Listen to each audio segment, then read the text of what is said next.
Hey, how's it going, guys? ZDEyE here. So today I wanted to talk about a little bit maybe controversial, and yet again, this is just my opinion, okay? So it may not come into fruition, but from everything that we have seen from this Halo campaign overview trailer, it is very, very concerning. Now, I'm not saying this as if I'm a very big negative person that we only hating on Halo because I'm not much of an Xbox fan or whatever the case, right? I'm sure a lot of people may say things like that.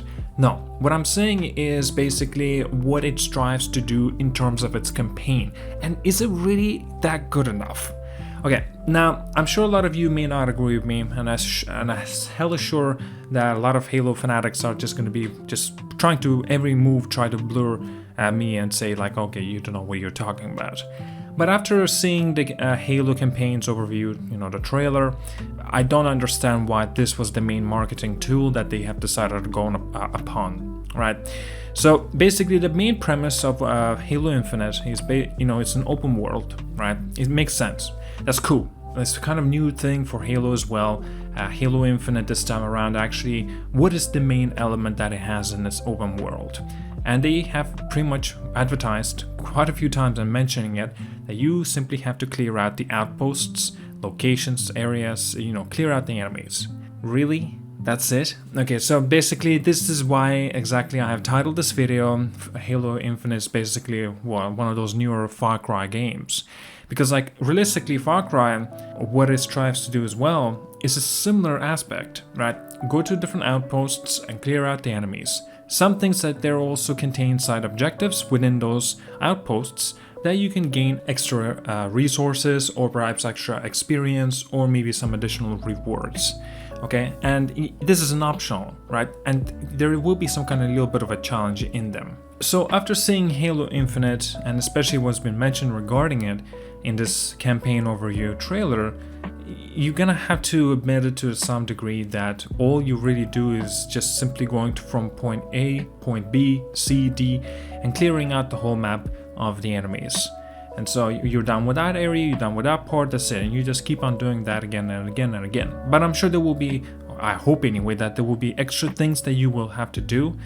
But again, this is just Far Cry. It really is. If you take a look at the comparison by a Far Cry 6, you look at the map, you see all these objectives that need to be cleared out, right, off the enemies, whatever specific things you need to do. In Far Cry 6, as an example, you need to, let's say you need to clear out a checkpoint. So you have to kill all the enemies in that vicinity and you have to destroy a board. Okay, so that's it. You're done with that area, with that location. It's yours. So Halo in this case is going to be a similar thing. You have to go to this outpost, you have to kill all the enemies, and you have to destroy those containers using explosives. And that's what you do, and so Far Cry 6 has this as well. Identical practically as well. You are outpost, you have to destroy those containers that they contain of the poison basically. Now I'm sure a lot of you may say, well, okay, fine, Halo Infinite, what it contains, and they also have showcased this in the trailer, is the open world aspect and the sandbox, what you can do within that game. Sure, I agree. Skills, vicinities, experience that you get, and new unlocks that you acquire, you can use them to the fullest degree and you can have fun with that, 100%. Sure, that's completely understandable. And yeah, I can definitely see the fun element in that. But is it really good enough? That's the main question, right? Sure, if you want to actually have a pleasant time just simply going through a game with pretty fun element of sandboxes that you can do in this game, right? Like hijacking different vehicles, using your grappling hook and stuff like that. Sure, that's cool. But if you truly want a proper sandbox, play Zelda Breath of the Wild. That will be the best, sandbox game. Play Death Stranding, in fact. That's even one of the better sandbox games on a console that you can experience. You see what I mean? There's always these games that have done already better, but even though maybe there's some degree that they have not done, right? In terms of the shooting, I can't say much about that since I don't know how Halo Infinite shooting feels, but Far Cry 6 in terms of that is fantastic. It really is very good on consoles, on PC, feels great, plays great, and the gameplay anyway, the shooting, the mechanics, the foundation is there, it's great.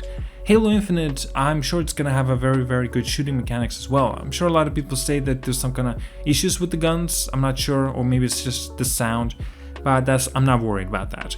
What I'm worried about is that, sure, you have a little bit of a hook in terms of foundation in the game, but can it keep you engaged for quite a while? And the main answer in this case, no, campaign will not, 100%. This is why I even said it before and I say it again, the game should need to get delayed. It has to get delayed for the co-op to come and Forge to be available as well. When those things are there now with Halo Infinite, then yeah, the longevity is going to be there throughout. But thankfully, Halo Infinite has multiplayer. That's the main aspect of the game as well. Personally, for myself, I'm all about Halo campaigns. I prefer them. I played I think from Reach and onwards, I believe it was, yeah. I've really enjoyed Reach's campaign as well. It's fantastic in my opinion. The reason is just that campaign in Halo were always more or less linear approach games. And that's what made it so much more enticing, interesting, entailing of what you can find out, what happens next. There's always a curiosity there. And I'm sure a lot of you may say, well, Halo Infinite will have these cutscenes and emotional moments and stuff like that.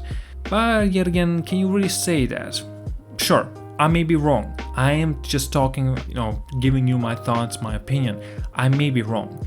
But everything that I have seen and heard, it is concerning. Hell, in fact, I just wanted to be sure. I looked through a lot of other people just now, actually. I paused during the commentary so not to sway my opinion because of that.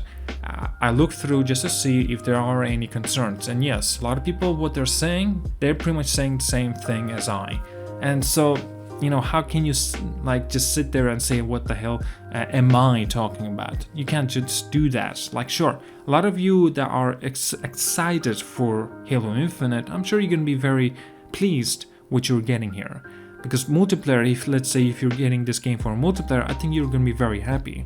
But if you're getting this for campaign, I feel like it's actually going to be a little bit kind of disappointing, in fact. I don't know. That's just my opinion. It's just, there are concerns. Well, anyway guys, that's all I got for today. Tell me down in the comments, what do you think about this as well. Like and subscribe, and yeah, have a wonderful day.